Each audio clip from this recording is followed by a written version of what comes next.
তিন শ্রেণীর মানুষের কবরের আযাবকে ডাবল করে দেওয়া হবে। প্রিয় ভাই ও বন্ধুরা, কোনো মানুষকে যখন কবরের মধ্যে রাখা হয়, ওই মানুষকে দাফন করার পরে 40 কদম হেঁটে আসার যে সময়, এটা পার হওয়ার সঙ্গে সঙ্গে তার কাছে মুনকার নাকির চলে আসে, তাকে কোশ্চেন শুরু করে দেয়। আর তার আমল যদি খারাপ হয় তাহলে আযাব শুরু হয়ে যায়।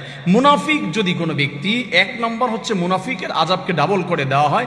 মুনাফিক যখন কবরের ভিতরে যায়, এদের ব্যাপারে আল্লাহ তাআলা কি জানিয়ে দিয়েছে? আল্লাহ বলছেন, ইন্নাল মুনাফিকিনা في الدرك الأسفل من النار ولن تجد لهم نصيرا।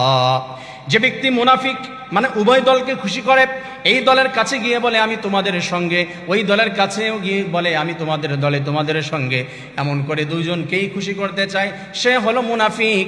রাসূল জানিয়ে দিয়েছে কবরের ভিতরে আল্লাহ তার আযাবকে দ্বিগুণ করে দিবেন, নাউজুবিল্লাহ।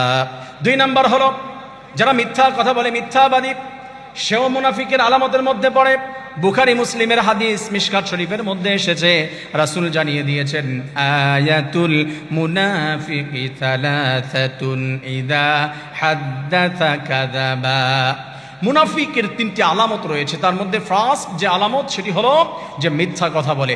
যে ব্যক্তি মিথ্যা বলে মানুষকে আশ্বাস দেয়, ঠকায়, কষ্ট দেয়, ওয়াদা দিয়ে সেটা ঠিক রাখে না, তার আযাবকে আল্লাহ তাআলা কবরের ভিতরে যাওয়ার সঙ্গে সঙ্গে ফেরেশতাদের মাধ্যমে দ্বিগুণ করে দিবে, নাউজুবিল্লাহি মিন যালিক।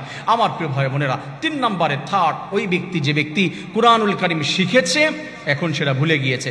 আমার সমাজের ভিতরে অনেক মানুষ আছে, কোরআন শিক্ষা করেছে, সে অনুযায়ী আমল করে না, এটা ভুলে গিয়েছে, এটা তেলাওয়াত করে না। মনে রাখবেন, কোরআন শিখেছেন, এটা যদি আমল না করেন, এই শিক্ষা আপনার মধ্যে আছে, আপনি যদি এটা ধরে রাখতে না পারেন, কবরের মধ্যে আযাবকে আল্লাহ ডাবল করে দিবে। হাসরের ময়দানে জবাবদিহিতার কাঠগড়ায় আপনার দাঁড়াতে হবে। আমার প্রিয় ভাই বন্ধুরা, এই 3টি বিষয়ের জন্য অ্যাভয়েড করে আমরা চলতে পারি, আমরা যেন কবরের ভিতরে যাওয়ার সঙ্গে সঙ্গে সবগুলি প্রশ্নের উত্তর দিতে পারি, যেন জান্নাতি হয়ে যেতে পারে। আল্লাহ তাআলা তৌফিক দান করেন, আমিন।